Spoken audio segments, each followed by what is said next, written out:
the support that the board give you, particularly last summer as well.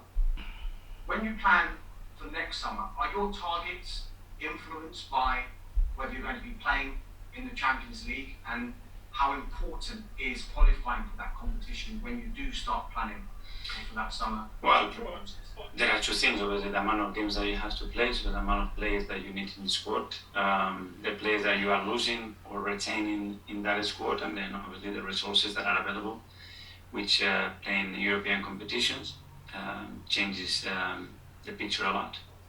Last couple for me, we mentioned Alexander Lacazette. There's a well-publicised contract situation that he's got. The contract is up in the summer. What chance he'll be here next season? And are you talking to Alexander? Are you talking to his representatives?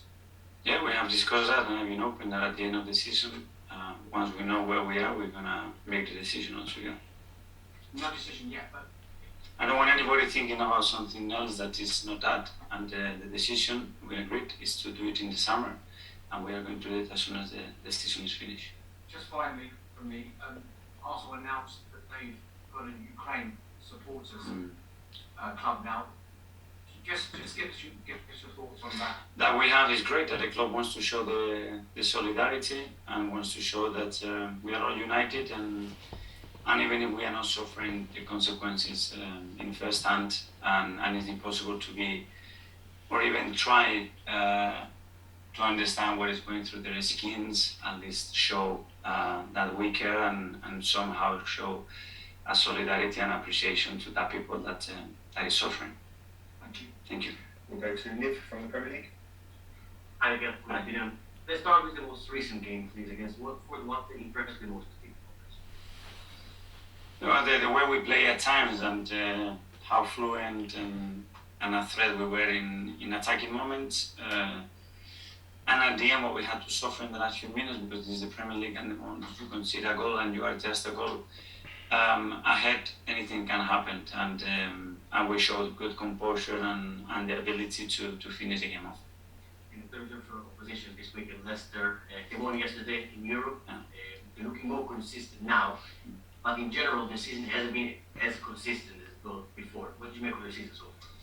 Well, I agree that they've been much more consistent in terms of performances and results. It's a team that has come a long, long way, and I think Brenda and the coaching staff, they've done an exceptional work. They have a lot of injuries as well. I believe this season, plus the COVID issues that we have been, is a difficult mixture, and it's been difficult for all managers. But as we said, I think now we're in a better moment. Arsenal is very resilient at the moment. How do you see the top four back in general? I don't see it because I want to focus on the game that we have ahead and how we prepare well, and the team is with the right mindset can transmit that, and we can play in front of a really exciting crowd on Sunday that is going to drive the team, is going to push it, and hopefully we can give in the performance and the results that they deserve. Thanks, Nick. We'll go to George from BBC. Thanks, Dan. Mikel, hello. Leicester won the FA Cup last season, but they're 12th in the league. Does that surprise you? I know they've won 4 in a row, but does that surprise you where they are? Are they better than that? The competition in this league it's incredibly tough, and again there are such injuries, there are performances, there are amount of games. Wow, we went through last year as well with the amount of main games that we have to play. Everything pays a dividend at the end, but they are certainly a really, really good side.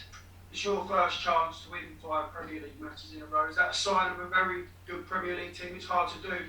Yeah, it's another step of showing consistency in terms of results, but I think you can only get that when you get the right performances, and that's what we're going to keep improving. You mentioned Lacazette. Are you very happy with his performances, but he's not really getting the goals, is he? Are they going to come, the goals to him? Well, I think it's very, very close, and that's why we have to keep pushing him and giving him support, that he plays with that confidence that hopefully on Sunday he can do it. You mentioned the contract talks. Is that for everyone because you're all so focused on what's at stake, which is fourth place, and how is he happy to wait and discuss his options at the end of the season? That's a question for him, but obviously, we have to make decisions, and we make that decision to try to finalize that at the end of the season. and that's what we have to try to do. And just last one from me. When you let Aubameyang leave, did you know that Martinelli was ready to sort of fulfil that position? And how would you judge the last 2 or 3 months he's had since he's... Well, Gavi's playing a different position because Oba, certainly in the last few months, he played much more as a 9, but Gavi has shown big signs of where he's moving. Certainly the capacity that he has to score goals and be a threat in the final thirds.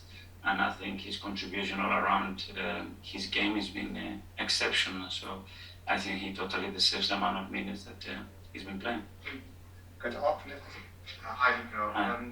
Around this time last year, we were speaking about Martinelli playing off the left, and you wanted him to be in the last line a lot more, and Xhaka helping with that, with him playing at left back. Is that why this year Tierney's not really overlapped as much on the left?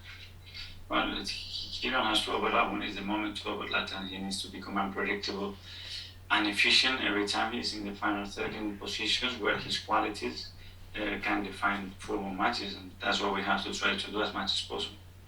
Yeah, at the time you said it's a relationship that needs some work.